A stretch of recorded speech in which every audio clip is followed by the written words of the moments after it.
विंध्य हिमाचल यमुना गंगा उच्छल जलधि तरंगा तव शुभ नामे जागे तव शुभ आशीष मांगे गाहे तव जय गाथा जन गण मंगल दायक जय हे भारत भाग्य विधाता जय हे जय हे जय हे। His Excellency the President of India, Honorable Minister from Government of Tamil Nadu, ladies and gentlemen, today is the most important day in the history of VIT when our President is here to bless us, to motivate us, and also to support us.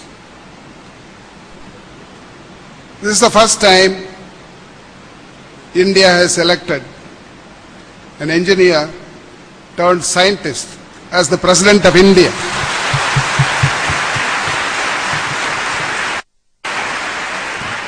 And being a University of Technology, on behalf of the Vice Chancellor, Pro-Chancellor, members of the faculty, students, I welcome wholeheartedly the President in our midst. I take this opportunity to welcome all the senior officials of Government of India and the senior officials of Government of Tamil Nadu. Majority of our population in India lives in the 6 lakhs of villages. That is why Gandhiji aptly said that India lives in its villages. Poverty and illiteracy are the melodies of our village economy. Even though the population of our country is increasing year after year, it is not the same ratio in rural and urban areas. In Asia and Africa, the urban population has grown by 200% since 1970, while the rural population has grown only by 44%. The facilities available in urban areas are not available in rural areas. That is why our beloved President is insisting on providing all the urban facilities in rural areas also. According to 2001 census, the literacy rate is 34% in rural areas as against 63% in urban areas. Again, there is lack of medical facilities in rural areas. There is 1 doctor for 5,000 villagers as against 400 persons in urban population. Because of the lack of good education, labor productivity and per capita income in rural areas are lagging behind the urban areas. More than half of India's villages lack telephone connectivity and internet access.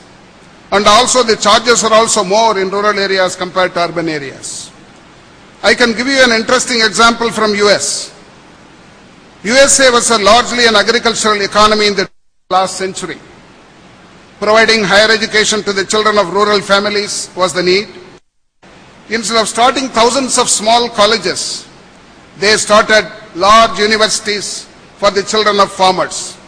Fortunately, technology also developed, which was successful in raising the farm productivity. Those children of rural farmers who went to the universities were responsible for increasing food production, Around 7% of our youngsters, students, have access to higher education in our country. And this has to be increased many times to achieve our goal of being an advanced country, which is the slogan of our President. In order to help improve the quality of education in this district, Vellore district, VIT has been conducting quality improvement programs for headmasters and teachers of 315 government high schools and higher secondary schools for the last 4 years. We are helping individual schools by providing necessary infrastructure, including laboratory equipments, furnitures, computers with internet facilities, etc. We also help students in sports and games. In order to help the villagers in healthcare, VIT periodically conducts health camps with the help of doctors of Vellore. We help the villages by providing drinking water, rainwater harvesting, etc.